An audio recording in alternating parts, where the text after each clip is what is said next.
Hello YouTubers, Camp Life here. Today we're going to do a quick video on an impeller change in an Alpha 1 Gen 1. There's already plenty on how to do it on a Gen 2 on YouTube. Not much exists for the Gen 1, so we're just going to look inside and see any differences that might exist. Now the first step in this process is to drain the oil out of the lower unit. You can do this by removing the screw at the very bottom of the lower unit and removing the vent screw at the top. I've done this earlier just to hurry this along. Next step is to put your remote in full forward position, and you're going to want to leave it there for the rest of the duration of this. 6 fasteners hold this lower piece to the upper, and that's all we're going to take off. We don't need to do any of this. That's already been taken care of earlier.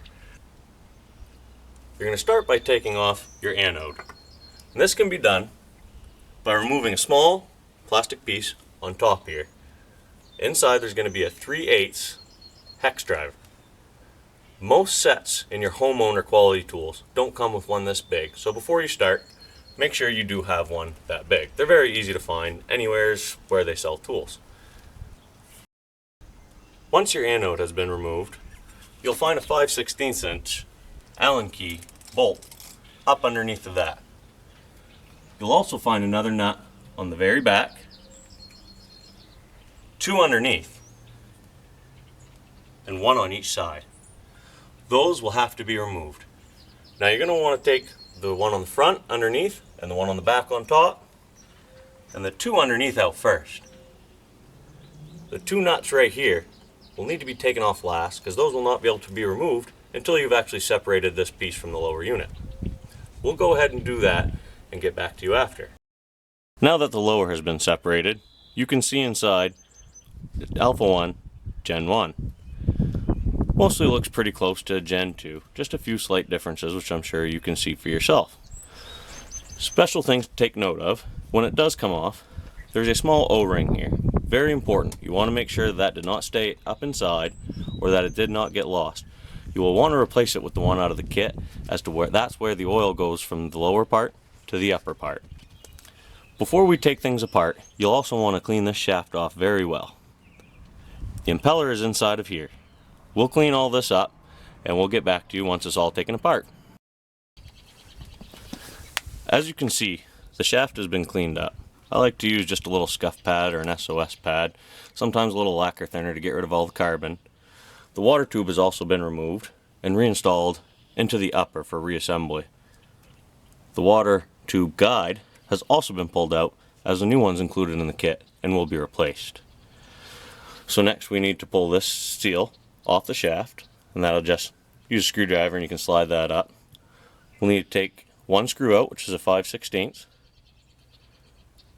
2 7/16 nuts, and a 1/2 inch nut off, and we'll pull the case apart.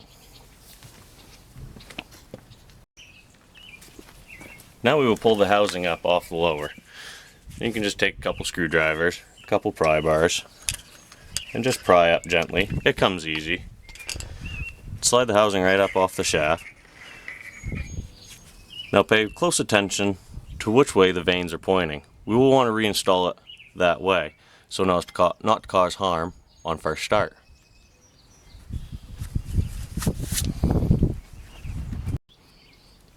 Now we need to remove the water pump base. Start by removing the key. All you'd have to do is slide it out of the way. Then just lift up on the back of the pump, find where it separates in the front, a little bit of light prying, a little bit of rocking back and forth, and up it comes. Slide the unit all the way up and over the shaft. This is when you can look it over, see how it looks. They make full replacement kits where you can get the pump body and all the seals all in one. I've just got a rebuild kit, as mine's in pretty good shape. Now, with all the new seals in place and the water pump rebuilt, go ahead and reinsert the new wheel. Make sure you clock it the correct direction. I like to use a little grease in there, helps to ease things in, and that way it's got just a little bit of lube first start up to make sure you don't burn it out. Now also make sure you got your key back in place. And also make sure you got the slot in the wheel lined up with that key. And go ahead and set it on.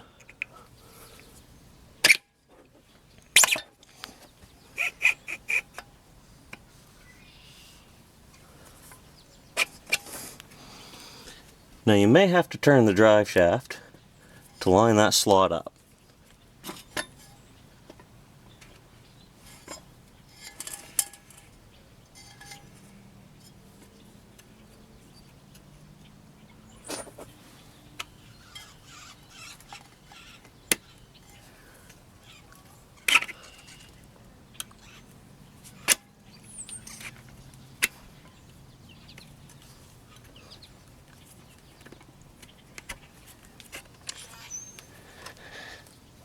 Just like that. Push it on. Also replace your seal where your water tube goes. We'll get the bolts back on and we'll see you after that. Alrighty guys, now installation is pretty simple. It's pretty much reverse of how you took it apart, and there's already plenty of videos on how that's done.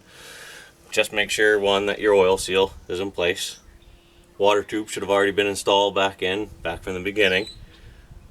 Make sure all your surfaces are clean. Then when you go to mount it up, make sure your remote's all the way in forward. Lock your prop counterclockwise, and that'll help it lock in and keep from moving. Slide everything back up. Put your fasteners back on. Put your anode back on. Don't forget to check function, forward, neutral, and reverse, just to make sure that your shifter cable lined up straight. And then of course, some nice new oil. And of course that's done from the bottom, pump it in until it comes out the top. Plenty of videos already on that. For me, it's time for supper, YouTube land. Any questions, go ahead and leave them in the comments. Other than that, have a good night, y'all.